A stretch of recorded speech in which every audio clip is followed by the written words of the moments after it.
DevOps, MLOps, SecOps, GitOps, FinOps, LLMOps. Every week there's a new one, and at some point it just starts sounding like noise. But don't worry, fellow codehead. Today, we'll explain the 10 most common ones so you don't have to nod like an idiot when your team's 10x engineer starts talking in the meeting. Oh, and quickly before we start, I post 3 videos weekly, so subscribe and hit that bell to become a codehead and get notified as soon as I drop. All right, let's go.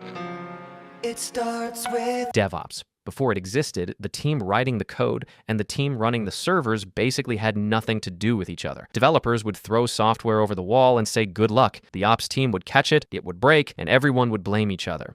DevOps said, what if that process was actually automated and both sides works together? Ship faster, fix things earlier, stop the blame game. Amazon, for example, went from deploying software a few times a year to doing it thousands of times a day. That's what DevOps unlocked. And here's the thing, everything else you're about to hear basically borrowed this same idea and applied it somewhere specific. The first place people applied it was security, because when you're shipping code that fast, security checks can't happen at the end anymore. There's just not enough time. That's where SecOps and DevSecOps come in. And yes, they are different things. SecOps is your security team and IT team working as one unit, watching for threats around the clock. DevSecOps goes further. It bakes security into the development process from the first line of code. So basically, SecOps guards the door. DevSecOps builds the door out of concrete from day one. Next up is GitOps and CloudOps. And these two are really about how you manage your infrastructure. GitOps takes Git and applies it to your servers and environments. Your entire infrastructure is written in files, version controlled, and any change goes through a review process. If something breaks, you just roll it back. CloudOps is what you're actually managing. Everything running on AWS, Azure, Google Cloud, whatever. GitOps is how changes happen.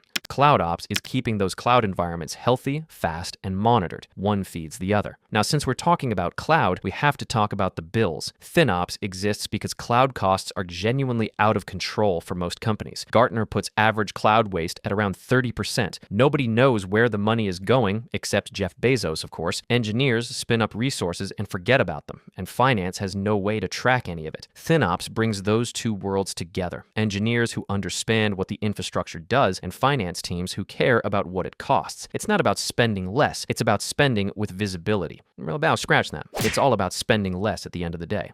hello, I like money. Anyway, then we have the data and AI wave, and this is where 4 ops show up that people constantly mix up. DataOps is first. It takes the DevOps idea and applies it to data pipelines. Your data team is always dealing with broken pipelines, stale data, reports that contradict each other. DataOps brings automation and proper testing to that whole process, so the data your company runs on is actually reliable. MLOps picks up from there. Once your data is clean, someone trains a machine learning model on it, but getting that model from a notebook to production is a whole separate problem. MLOps handles deployment, monitoring, and catching model drift, because models degrade over time as the real world changes. What worked 6 months ago might be very wrong today, and without MLOps, you probably won't touch it until something breaks. AIOps goes the other direction. Instead of building AI products, you're using AI to run your IT operations. It monitors systems, filters out alert noise, because modern infrastructure generates so many alerts that humans can't process them, and can even auto-resolve certain issues before anyone has to wake up at 3 a.m. And then there's LLMOps, the newest one.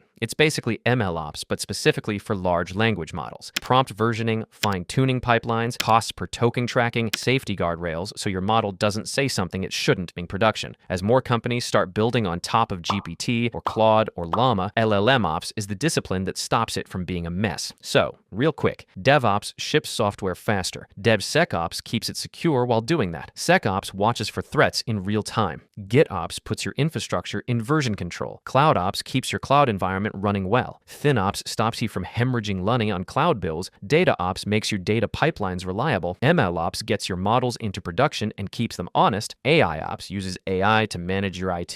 LLMOps manages your large language models specifically. Oh, and if you're doing DevOps and your CI/CD pipeline is still the slowest part of your day, Depot, the sponsor of today's video, is your best solution. Traditional CI was designed for a different era. Every run spins up a cold VM, clones your repo, downloads dependencies from scratch every single time. Depot CI fixes that at the architecture level. It's a programmable CI engine built around Switchyard, a durable orchestrator sitting on top of compute actually tuned for performance. Your jobs start in seconds, not minutes. Custom runner images mean your environment is ready before your job even begins. Migrating is as simple as running Depot CI migrate. One command pulls all your workflows over automatically with GitHub Actions compatible from day one. Full observability, SSH debugging, replay from any step, and a fully API-driven setup that works just as well for AI agents as it does for engineers. So what are you waiting for? Link in the description to get started. Thanks to Depot for sponsoring this video.